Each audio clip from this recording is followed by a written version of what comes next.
Olá, bom dia a todos e todas que nos assistem nesta manhã de domingo. É com muito prazer que a gente está aqui para estudar a palavra de Deus e dar prosseguimento ao nosso programa de estudo bíblico à distância, que é uma proposta da nossa igreja que tem feito muito bem para muitas pessoas em muitos lugares. E temos produzido um material de bastante proveito para que todas as pessoas interessadas em fazer um estudo profundo, contextualizado, relacionado com a vida, possa ter acesso gratuito, não só às nossas videoaulas, que estão todas gravadas, mas também às apostilas que estão disponibilizadas em nosso blog gratuitamente. E você pode fazer bom uso dela, você que não é da nossa igreja. Para você que é da nossa igreja, olha, eu espero que você esteja aproveitando muito bem, compartilhando estas transmissões através das suas redes sociais, revendo conceitos, aprendendo a palavra de Deus como um bom estudante das Escrituras. Não há desculpa para que ninguém estude a Bíblia, não é verdade? Hoje podemos fazer isso de nossa casa. Se você não faz isso no mesmo horário que nós transmitimos, que é todo domingo às 10 horas da manhã, pode fazer isso em qualquer outro dia da semana, seguir em outros horários mesmo, né? Não tem problema nenhum. O programa ele é feito de uma flexibilidade tal que é o aluno que vai encontrar o seu próprio caminho para entender aquilo que é essencial para a sua jornada como cristão no mundo. E nós estamos seguindo uma série de estudos na carta de Paulo aos Efésios, que trata do tema da redenção. A gente já viu nos nossos estudos que a carta ela tem um conteúdo teológico, ela tem uma pegada teológica mesmo, né? E Paulo, levanta a questão da obra da redenção, que era a ênfase da mensagem da igreja primitiva e da igreja cristã desde o seu começo. E essa mensagem continua viva, continua valendo para os nossos dias atuais. Por isso que o tema da série chama-se Redenção. Você precisa disso para viver. Então eu convido você para mais uma aula, que agora estamos avançando já para um conteúdo mais profundo, entrando no aspecto da carta que está relacionado à nossa vida cristã, à nossa conduta como pessoas. Eu vou colocar aqui a nossa apresentação. Ela está aí, nós temos o costume de fazer o data show, né? Nós já temos esse hábito de fazer em nossa igreja, tanto o material visual quanto o material escrito. Todas as nossas palavras, nossas mensagens, todo o nosso conteúdo está produzido tanto na forma visual, através do data show, quanto na forma escrita, de tal maneira que se você quiser rever algum conteúdo, perdeu alguma aula, pode voltar atrás um pouquinho, rever aquela aula, ler aquela apostila, ler aquele texto, e isso vai te fazer muito bem. Quero dizer para você que a nossa apostila está disponibilizada em nosso blog, tá bom? A apostila da carta aos Efésios. Lembrando que essa apostila ainda está sendo atualizada. Então, toda semana eu faço uma revisão dela, principalmente naqueles capítulos que estão mais próximos de serem aplicados. Então, por exemplo, hoje nós veremos o capítulo de número 3 da nossa lição. Então, ele já está atualizado no nosso blog. Você pode baixar a apostila e acompanhar a leitura, que o arquivo é em PDF, então você pode ler no seu celular, no seu computador, pode enviar para os seus amigos, enfim, qualquer outro dispositivo que você tenha para leitura de texto e para compartilhamento de texto, fique à vontade. Então, o endereço já está no nosso blog e também está aí no nosso chat. Você pode acessar, já coloquei no chat o endereço, também aqui nas descrições aqui embaixo já tem o endereço do nosso blog e você acessa na página de estudos e baixa a apostila. Então vamos lá? Aula de número 3, redenção, você precisa disso para viver. Estudo na carta aos Efésios. Hoje nós vamos falar então sobre a natureza da redenção. O que é isso? O que é essa redenção que o apóstolo Paulo tanto exalta e que nos chama à adoração, a uma compreensão mais clara do mistério de Deus para nós, né? Então, eu vou ler com vocês um texto da palavra de Deus. Afinal de contas, o nosso estudo é bíblico, né? A gente veio aqui para estudar a Bíblia, não para estudar a apostila. Não é verdade, meus irmãos? Nem data show. Nós viemos aqui para estudar a Bíblia. Então, vamos abrir a Bíblia em Efésios capítulo 2, versos de 1 a 10.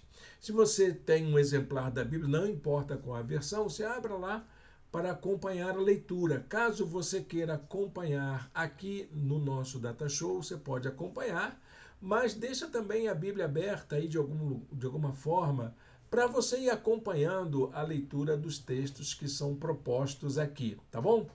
Então vamos à leitura de Efésios 2, de 1 a 10. Vocês estavam mortos em suas transgressões, nos quais continuavam vivos, nos quais costumavam viver quando seguiam a presente ordem deste mundo e o príncipe do poder do ar e o espírito que está atuando nos que vivem na desobediência.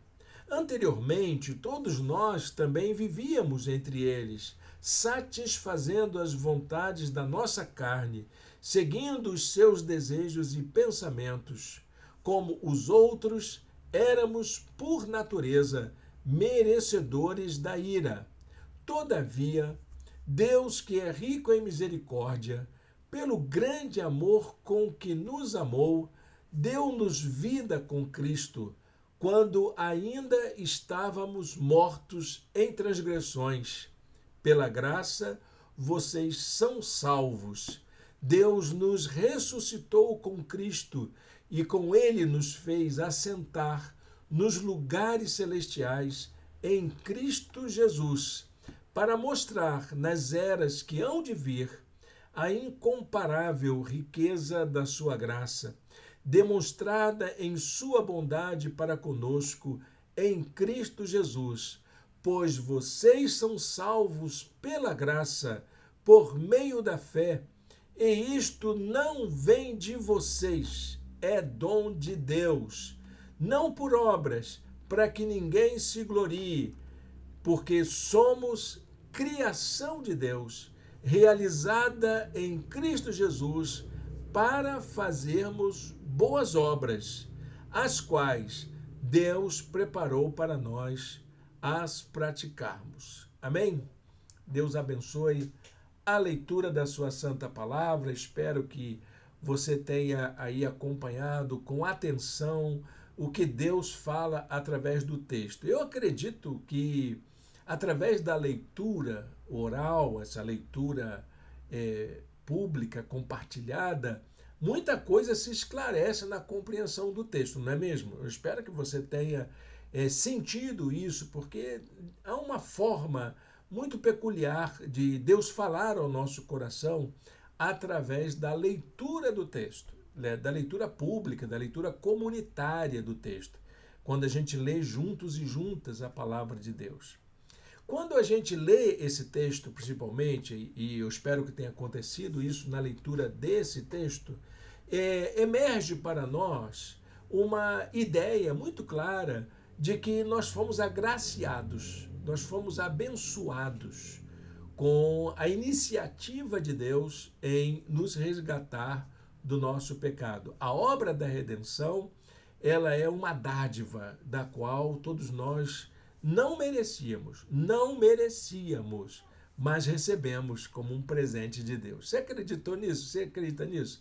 É isso que emerge da leitura, fica muito claro isso. E como é que Paulo vai falando assim de uma forma muito educada, não é? Sem ofender a gente, dizendo que nós não merecíamos, mas recebemos esse presente maravilhoso da graça de Deus. Então, é, eu percebo nessa passagem uma forma de Paulo falar da obra da redenção, como se fosse um desvendar, como se ele estivesse diante de um espetáculo maravilhoso da graça, em que ele pode contemplar essa graça maravilhosa.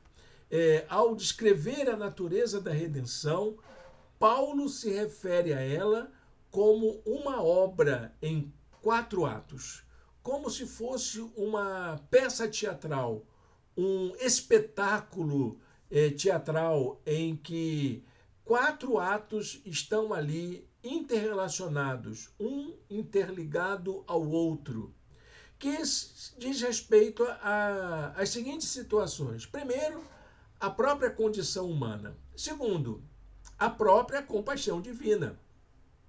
Parecem duas coisas antagônicas, mas elas estão muito interrelacionadas. Terceiro, o propósito divino. E quarto, os resultados da obra da redenção na vida, como que isso se dá na vida de todos nós. Então, essa passagem, ela acaba se tornando um texto bastante proveitoso e até central para nós compreendermos a obra da redenção. Ele é um texto fundador, é um texto elementar para que a gente compreenda a obra da redenção em sua natureza. Vamos verificar aqui, então, quais são esses 4 atos que eu identifico, como que eles estão apresentados. Então, faça de conta que a gente está num teatro, né, assistindo a um espetáculo, e a gente vai agora assistir a uma apresentação, a uma representação do que é a obra de Deus, a obra da redenção. Vamos lá? Então, o primeiro ato tem a ver com a condição humana. Como que a redenção, a obra da redenção, se relaciona com a nossa condição humana. É o primeiro ato. Esse ato tem a ver com o que nós somos. Quem somos nós? O que nós fazemos? O que nós merecemos? O que está reservado para nós? Paulo diz assim: vocês estavam mortos em suas transgressões, nos quais costumavam viver, quando seguiam a presente ordem deste mundo e o príncipe do poder do ar, o espírito que agora está atuando nos que vivem na desobediência. Anteriormente, todos nós, ninguém escapa, também vivíamos entre eles, satisfazendo as vontades da nossa carne, seguindo os seus desejos e pensamentos. Como os outros, éramos, por natureza, merecedores da ira. Assim somos nós, todo ser humano é assim. Mesmo você, meu irmão, que é um crente e está consagrado e exerce o ministério na igreja e vive uma vida correta e se esforça para dar um bom testemunho, todos nós, antes de nos entregarmos a Cristo, éramos assim, vivíamos de acordo com as ordens do mundo, né? Com o espírito do tempo, de acordo com a mentalidade dominante mesmo. A gente é assim, a gente gosta disso, né? Você vai viajar, você gosta de ir ao shopping center, você gosta de ir a lugares, ver a cultura, ver o que as pessoas comem, experimentar. Não é assim que a gente faz? Assim também é na nossa vida, em casa, na nossa família. Eu me lembro de uma propaganda de uma rede de fast food. Então eles estavam lançando um novo hambúrguer, um hambúrguer com bacon e não sei o que mais, aquelas coisas. Então, eles fizeram aquela propaganda apetitosa, né? Aquelas figuras assim brilhantes que dava vontade de ver. Eu não sou adepto de fast food. Eu não, claro que eu não sou contra Eu até uso, até consumo fast food de vez em quando, mas eu não sou adepto, não sou um cara apaixonado por redes de fast food. Mas eu ficava olhando aquela propaganda e ficava dizendo para os meus filhos: a gente tem que provar isso aí, pelo menos uma vez. Né? É isso mesmo, a ordem do mundo, a mentalidade dominante, ela nos atrai, ela nos seduz. E ela mexe com duas áreas da nossa vida, que é o nosso inconsciente, que onde nascem os desejos, né? Os nossos desejos estão lá reprimidos, né? Muitos deles, e também na área consciente, que é o nosso pensamento, a maneira como nós administramos nossas escolhas, nossas decisões. Então, mexe com o nosso ser por inteiro. Nós somos tomados por essa mentalidade que reina em nossa volta e que muitas vezes é quase impossível nós escaparmos dela. E ninguém escapa, né? Nenhum de nós. Então, nesse primeiro ato, o que nós vemos é o ser humano na sua condição de pessoa. Pessoa. Como é ele em condição de pessoa? É essa condição de perdição. A pessoa fora da graça, fora da dimensão da vontade de Deus, é uma pessoa perdida. É uma pessoa perdida. Por isso que ele fala lá, como está lá no verso 1, vocês estavam mortos. Vocês estavam mortos. Porque nós estamos. Estar morto quer dizer, vocês estão fora do propósito de Deus, vocês estão completamente fora daquilo que Deus idealizou para vocês, daquilo que Deus sonhou para vocês. Todos nós, não é só vocês, né? Se vocês, é vocês, eu também estava assim, e todos nós vivíamos dessa maneira bastante complexa, distantes do amor de Deus. Bom, isso se dá pelo fato de que a vida humana segue uma lógica própria. O ser humano é livre.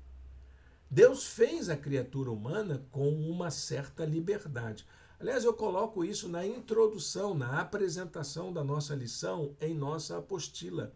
Somente um Deus maravilhoso, amoroso, poderia dar ao ser humano a liberdade que ele precisa. Amar é deixar o outro livre. Isso é uma lição que nós aprendemos com a graça de Deus. E esse ser humano livre, capaz de tomar decisões por si mesmo, acaba se tornando distante.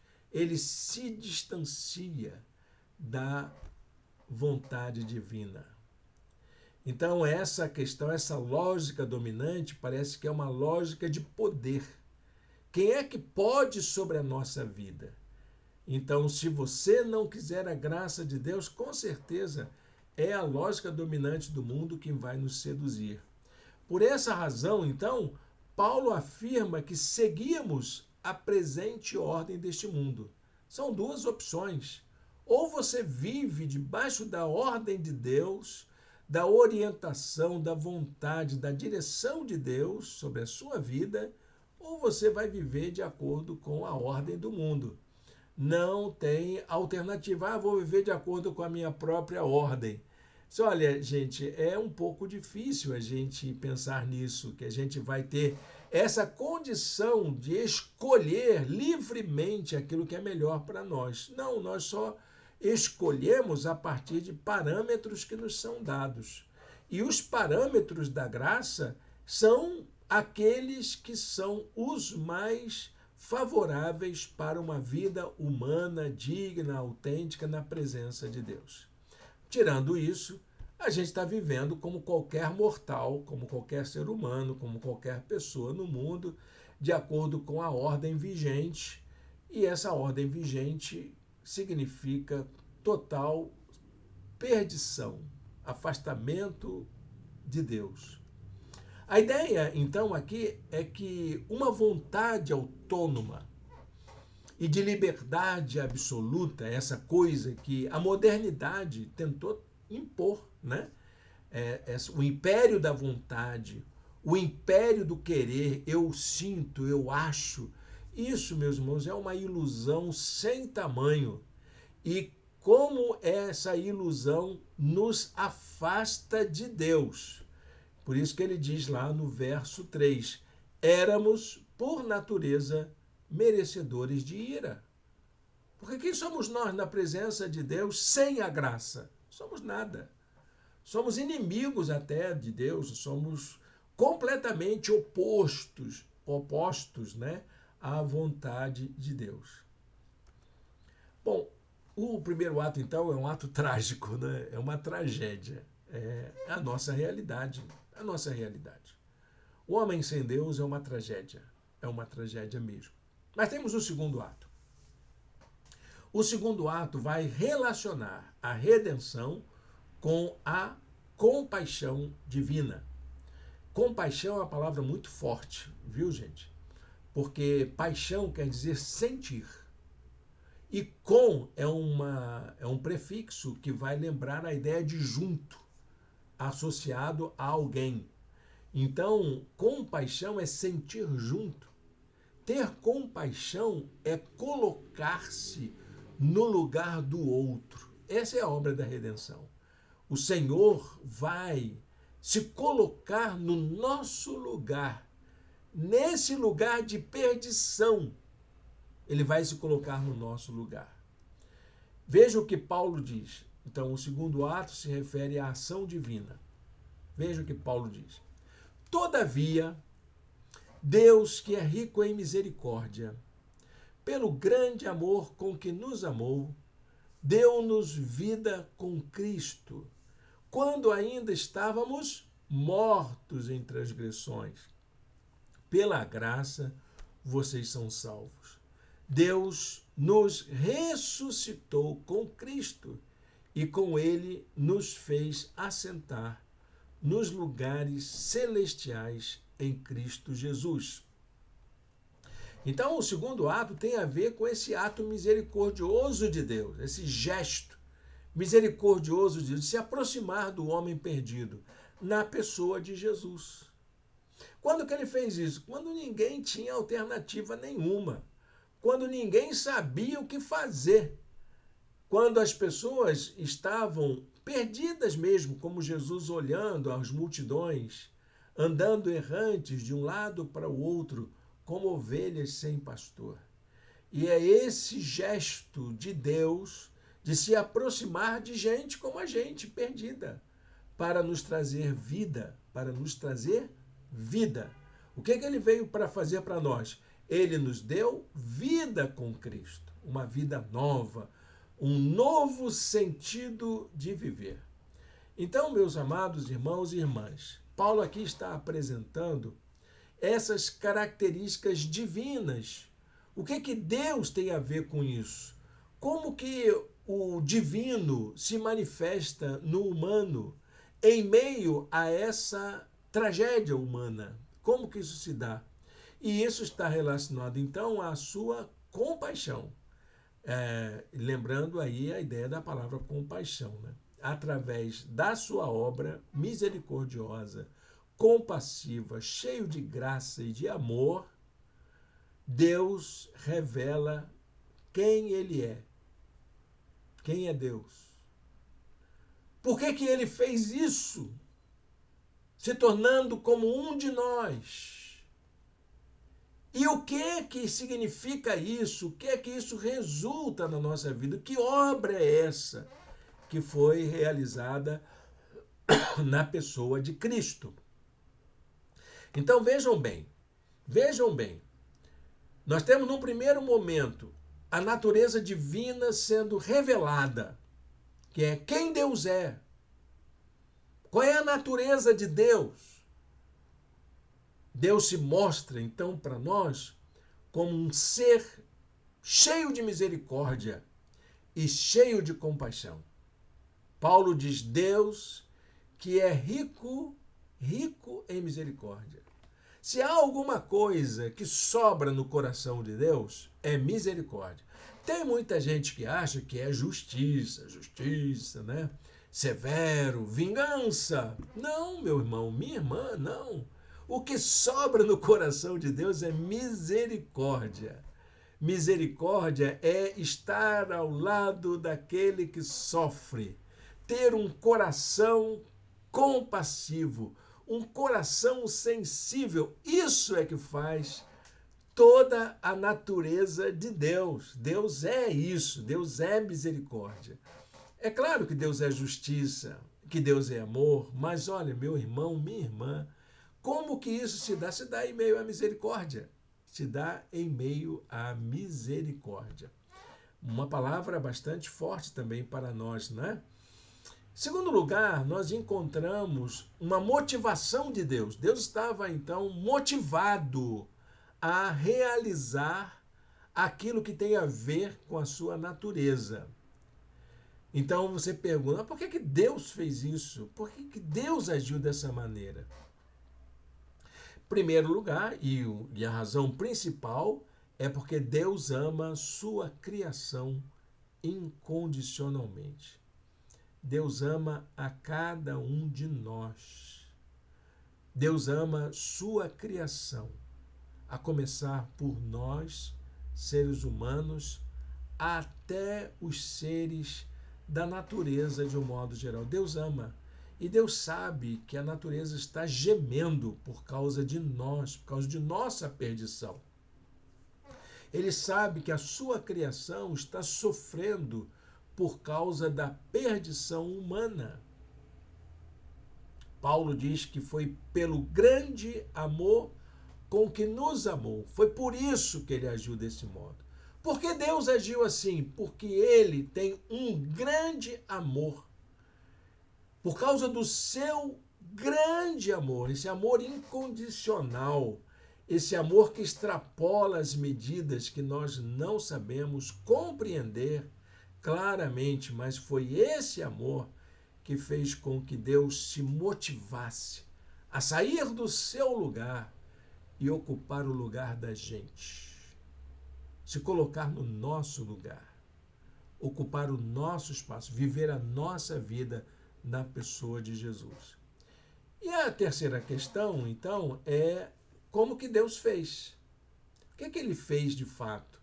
Que é a ação na prática. Na prática, o que é que Deus fez? Deus nos deu vida.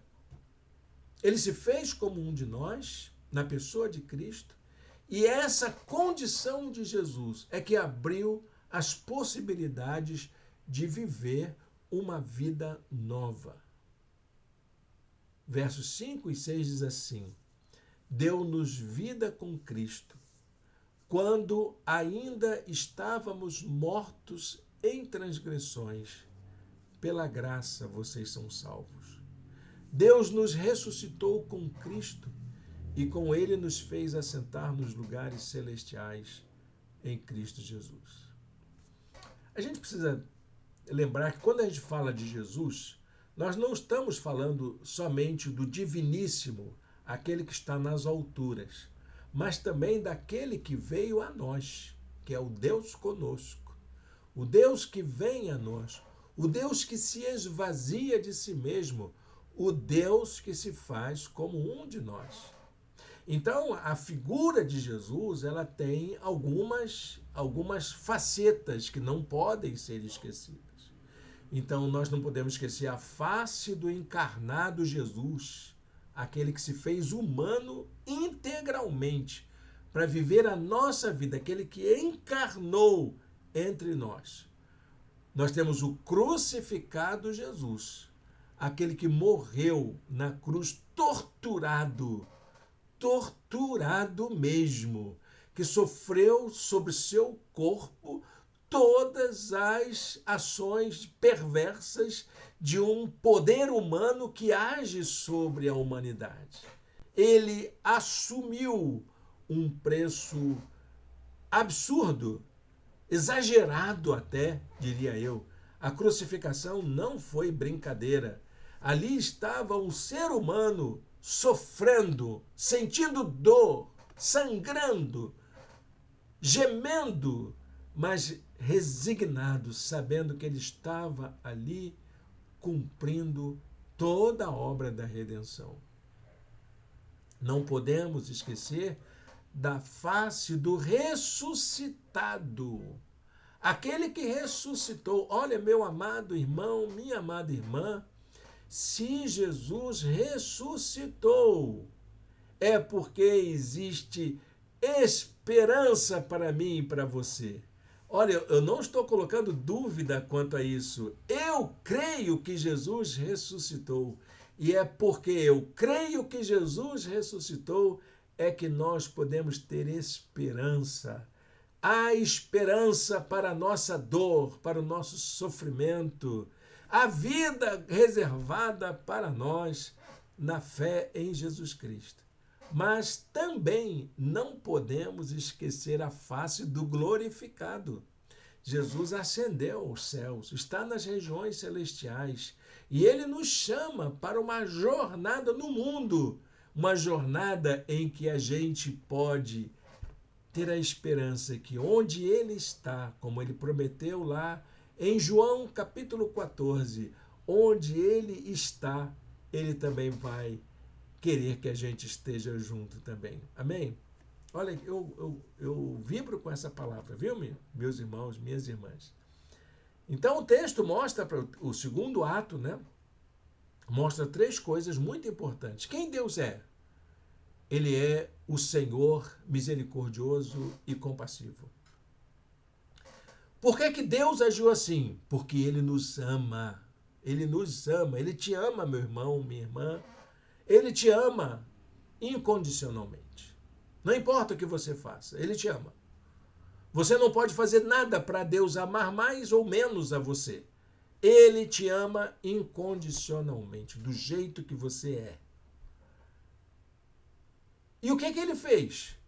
Ele nos deu vida. Ele nos encheu de alegria, Ele nos encheu de esperança, Ele nos encheu de entusiasmo na pessoa de Jesus. Amém? Muito bem, gente. Vamos para o terceiro ato. O terceiro ato dessa obra maravilhosa. Estamos no teatro, né? Tá lembrado aí? Assistindo a esse espetáculo maravilhoso da graça. E agora, então, entra o terceiro ato. As cortinas se abrem e aí mostra para nós a finalidade da redenção. Até onde essa redenção nos leva? Qual é o propósito de Deus com a obra da redenção? Paulo diz assim: para mostrar nas eras que hão de vir a incomparável riqueza da sua graça, demonstrada em sua bondade para conosco em Cristo Jesus. Temos um Deus bondoso. E em todo tempo, mesmo com toda a história humana marcada por tragédia, por guerras, não é? Por situações socioeconômicas desfavoráveis para os mais pobres, por injustiça, quanta coisa ruim, violência acontecendo, apesar da gente viver num mundo tão cheio de coisas ruins, de coisas más, que nos entristecem, nós temos um Deus que nos ama.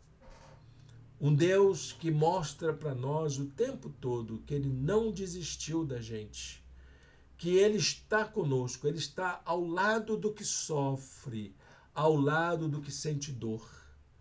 Ele está ao nosso lado o tempo todo.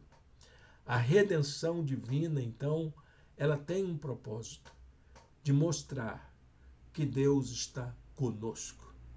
Deus não nos abandonou. É para isso que a obra da redenção existe, para que a gente possa se sentir acolhido no meio de um mundo perverso, no meio de tanta injustiça, a gente sentir que tem alguém que se importa conosco. Alguém que se importa conosco. O propósito de Deus na redenção é revelar essa incomparável riqueza da sua graça a favor de quem precisa dela.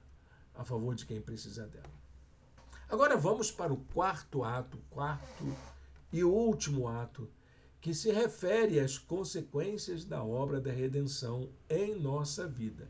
Onde que isso vai dar no nosso dia a dia? Onde que isso vai dar na nossa caminhada de fé.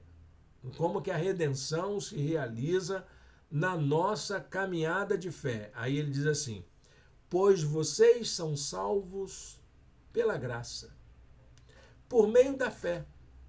E isto não vem de vós, é dom de Deus. Entendeu, meu irmão, minha irmã? Salvação não é uma coisa que você conquista, que você faz por onde merecer. Não, ninguém merece. Na verdade, é um presente de Deus. Ela é dada. Ela foi dada para você. Não por obras, para que ninguém se glorie. Porque somos criação de Deus, realizada em Cristo Jesus, para fazermos boas obras, as quais Deus preparou para nós as praticarmos. Sabe onde vai dar essa história da redenção? Nas nossas práticas de vida, na maneira como agimos, na maneira como demonstramos que somos alcançados pela graça. Se eu recebi uma dádiva dessa na minha vida, a pergunta que fica é: como que eu vou viver daqui para frente? Como que eu vou viver agora sabendo que tem uma graça, um favor imerecido, algo que eu não mereço, que eu nem fiz por onde merecer, algo que foi me dado como um presente? Como é que eu vivo sabendo que eu tenho essa dádiva comigo? Como que eu vivo? Como que eu passo a viver no meu dia a dia? Essa é a questão que se levanta. Então, meu amado irmão, minha amada irmã, redenção é um presente de Deus para você. Amém? Não é nem seu aniversário, não é nem meu aniversário. Eu ganhei um presente, é verdade. Fiz nada por merecer. A graça é um presente de Deus para nós. Você não precisa fazer nada para merecer esse presente. Só precisa de uma coisa: dizer sim. Acolher o convite amoroso para que a graça inunde a sua vida. É só dar um passo. E a graça então se realiza por completo na vida da gente. Esse é o mistério da graça na nossa vida. De que basta eu dizer sim. Você quer? Quero. E aí então todas as dádivas da obra da redenção, da graça de Deus sobre a humanidade toda, recai sobre mim. Gente, isso me enche de alegria. Eu espero que encha a sua alegria, você também de alegria. E espero que você esteja dando um glória a Deus aí onde você está. Se é na sua casa, que seus vizinhos escutem. Se é no seu carro, que as pessoas do trânsito te escutem. Se você está no trabalho, que seus colegas te escutem, por você dar glória a Deus pela graça divina na nossa vida. Então, o acesso a essa graça é somente pela fé. Entendeu? Não precisa fazer obra nenhuma. Ah, eu vou dar esmola para os pobres. Você não vai ser salvo por isso, não. Ah, eu vou ajudar a minha igreja. Também não vai ser salvo por isso, não. Vou dar o meu dízimo. Também não vai ser salvo por isso. Ah, eu vou ser uma boa pessoa. Bom, Papai Noel pode até te dar o presente no final do ano por fazer boas atitudes, mas isso não faz de ninguém um salvo. Tinha um amigo, quando eu era garoto, menino, né, de 9, 10 anos, e ele dizia uma coisa muito interessante. Ele disse que o chão do inferno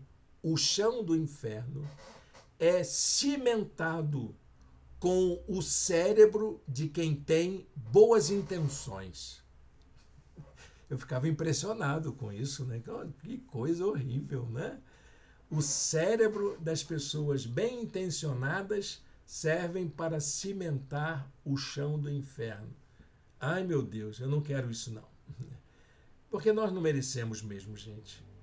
Nada, nem minhas boas intenções me ajudam a ser salvo. É somente essa fé que me leva a dizer sim para o Senhor, a confiar nas promessas, a saber que aquele que prometeu é fiel. Então, aqui nós vamos encontrar uma chave teológica muito importante no pensamento do apóstolo Paulo, que muita gente não entende. Muita gente diz que o apóstolo Paulo é contra as obras. Não, de jeito nenhum. Aqui ele não está dizendo isso. A palavra de Deus não está dizendo isso aqui. Paulo não está isentando ninguém de realizar boas obras. Só que ele inverte o jogo. Em vez das boas obras servirem para a nossa salvação, as boas obras são consequência da nossa salvação. Então, não é você fazer obra para ser salvo.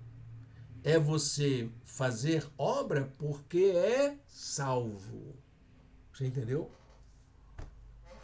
Se você é salvo, você vai demonstrar isso através das suas atitudes, das suas ações, das suas obras. Você entendeu? Essa é a dinâmica da teologia do apóstolo Paulo, a chave teológica dele sobre fé e obras é exatamente aí. Para Paulo, as obras não servem de nada para a salvação. Mas ele entende que a salvação, ela nos conduz, ela cria em nós uma nova atitude que nos leva a fazer boas obras. Então, aqui encontramos a maneira como Paulo trata a questão das obras. Não precisamos fazer coisas para receber a redenção ou a salvação, mas somos redimidos para fazer boas obras. As obras não são a causa da redenção, mas elas são a consequência.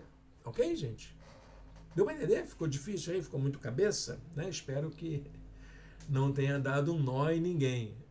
Então, se você é salvo, com certeza você vai sentir o desejo de fazer o bem para alguém, de praticar bondade, de ser uma pessoa justa, de ser uma pessoa correta, de ser uma pessoa compassiva, misericordiosa para com todos, entendeu? Mesmo o seu temperamento, que tem essas coisas, né? A gente acha que o crente virou um santarrão, né? Que é aquela pessoa assim, que não bebe, não fuma, não peca e não se apeca. Não vejo dessa maneira, tá bom, meus irmãos, minhas irmãs? Nós temos nossas fragilidades mesmo. Não deixamos de ser humanos. Não deixamos de ter desejos. Não deixamos de ter pensamentos. Mas fazemos escolhas. Fazemos escolhas. E o fato de eu ser salvo me leva a fazer escolhas de fazer o bem para o meu próximo. Deu para entender? Amar o meu próximo. Ficou claro aí para você? Espero que sim. Se teve dúvida, pode colocar nos comentários que esse é um nó, como eu disse, né? É um nó teológico que o apóstolo Paulo desata aqui. Ele deixa bem claro o que ele pensa. As obras, elas não salvam, mas elas acontecem no coração daquele que é salvo. O salvo pratica boas obras. Não é o perdido fazendo boas obras para ser salvo. Ele não precisa fazer isso, ninguém precisa fazer. Mas se você foi alcançado pela graça e disse sim para a graça de Deus, que tipo de pessoa você deve ser daqui por diante? Então deve ser uma pessoa que faz o bem, que pratica boas atitudes, que é justo, que é compassivo para com todos. Amém? Então, as obras não salvam, mas nos habilitam a servirmos uns aos outros. Amém? Ficou claro aí, então, para vocês? Olha, meu querido, minha querida, se não ficou, você pode colocar aí nos comentários sua dúvida, que eu quero te ajudar a entender um pouco isso, porque às vezes pode ser até que a minha explicação possa ter ficado aí em aberto, né? Deixado margem para dúvida. Então, se você tem dúvida, pode escrever que a gente vai tentar dialogar sobre isso, tá bom?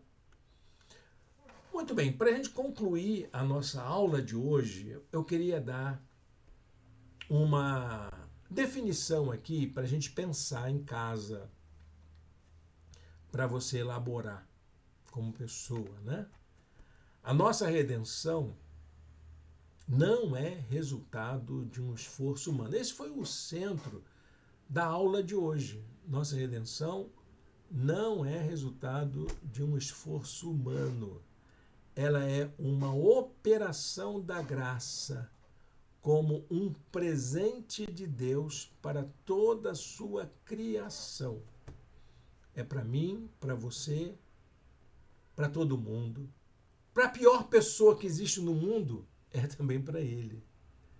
Para aquele que faz maldade, é também para ele. Para aquele que vive no ódio, é também para ele também. Então, todo mundo é merecedor igualmente. Não merecedor, vamos dizer assim, porque fez por onde, mas é porque foi para ele essa graça, para gente como a gente, para pessoas que estão perdidas. Não importa qual grau de perdição, se existe uma graduação da perdição. Todos nós estamos perdidos. Todos pecaram, diz o apóstolo Paulo lá em Romanos. Todos pecaram e destituídos estão da graça de Deus. Então, a redenção é um presente da graça para todo mundo, para toda a humanidade, para toda a criação.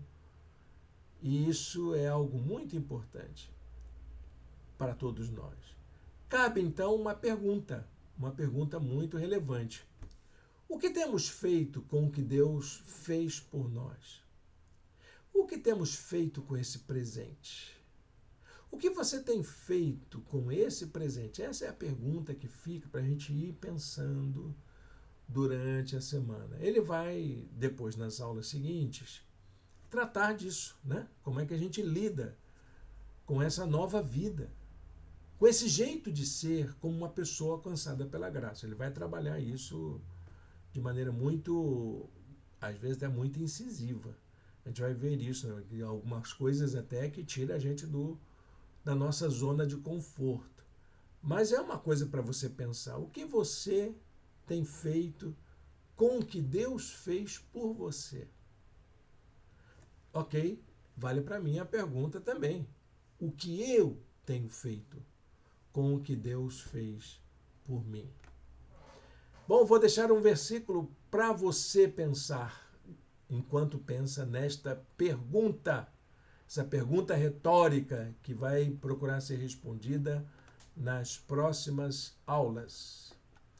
Vocês são salvos pela graça, por meio da fé, e isto não vem de vocês, é dom de Deus. Guarde esse versículo. Vocês são salvos pela graça, por meio da fé, e isto não vem de vocês, é dom de Deus. Amém? Vamos orar, vamos falar com Deus nesta hora, pedir direção dele. Temos aí algo para ocupar nossa mente durante esses dias, não é? Guarde isso, anota aí em algum lugar.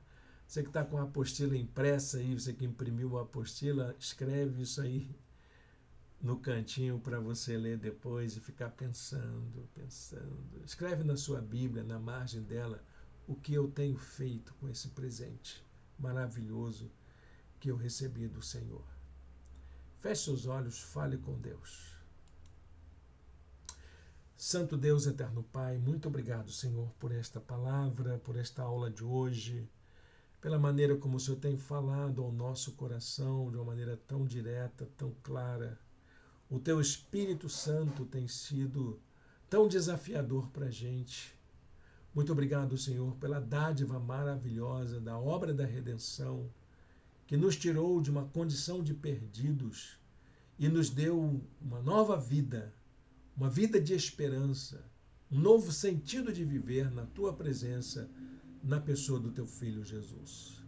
Ajuda-nos, ó Deus, a termos uma vida que corresponda a esse presente tão nobre que recebemos da tua bondade. Te oramos em nome de Jesus. Amém e amém. Amém, meu irmão, minha irmã. Estamos chegando ao final da nossa aula de hoje e eu queria dar uma palavra aqui. Essa aula ela foi gravada, né, anteriormente, então a transmissão dela ela é fruto de uma gravação.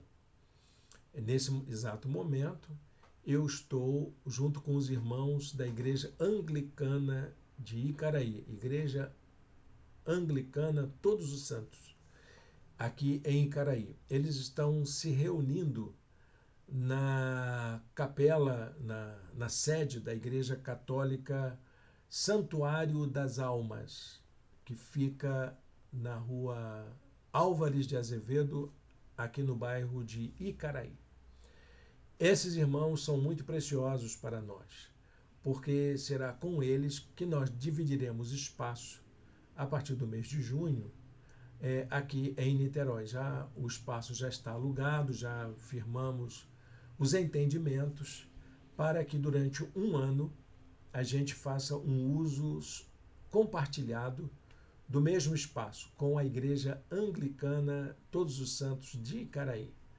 Então, a Igreja Batista da Orla Oceânica e a Igreja Anglicana irá utilizar o mesmo espaço, que fica na rua Álvares de Azevedo. Desculpa, nada disso. Rua Paulo César 150. Eu vou pregar onde os irmãos anglicanos estão se reunindo, que é ali na Igreja do Santuário das Almas. Eles estão ali cedidos pela Cúria Diocesana de Niterói, que é um gesto bastante simpático dos católicos para com os anglicanos. Historicamente está tudo errado, tá bom, irmãos? Não estranho, não. É o inusitado. É o inusitado. Errado não, está tudo certo, na verdade, né?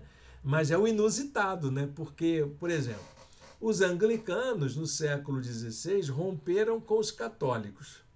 E aí deu a Igreja Anglicana.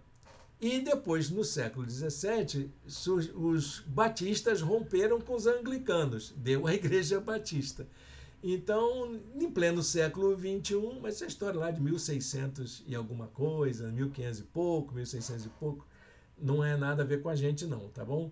Em pleno século XXI, nós praticamos a comunhão de todos e todas. E para mim é uma alegria muito grande poder compartilhar a fé com esses irmãos queridos, ainda que em situações bastante curiosas, né? Nada controverso, eu acredito nisso, eu acho que é para isso que a gente está trabalhando, para que irmãos e irmãs se comunguem, porque lá no céu, para onde a gente vai, não vai ter cantinho de católico, cantinho de anglicano, cantinho de batista, vai ter o cantinho dos que seguem Jesus, independente da sua cor denominacional. E é lá que eu quero estar com os meus irmãos em Cristo Jesus. Se você me segue e é de uma outra denominação que não seja a Igreja Batista, amém. Pode acreditar nisso. Eu acredito que nós estamos vivendo um momento muito delicado na nossa fé, mas eu acredito também, meus irmãos, que nós que somos seguidores fiéis do Evangelho, nós vamos ver isso acabar em muito breve. Vamos glorificar a Deus juntos e juntas. Todos os povos, línguas e nações virão de todos os cantos para adorar ao único Senhor e Salvador, Jesus Cristo. Eu creio nisso e é com isso que eu trabalho, que eu vivo, que eu mantenho a minha fé. Então, orem por isso, meus queridos. Muito em breve estaremos dando as informações mais detalhadas desses passos que estamos dando. O espaço está sendo preparado. Nós vamos utilizar nossa mobília também, vamos juntar as mobílias para que a gente faça um espaço confortável para que todos e todas possam adorar ao Senhor. Amém? Muito bem, meus irmãos, que Deus abençoe esse domingo, que seja um domingo cheio da graça de Jesus para a vida de cada um e cada uma, e que a gente possa se ver em breve. Estou doido para rever a nossa igreja mais uma vez unida, fazendo a obra presencialmente. Amém? Deus abençoe.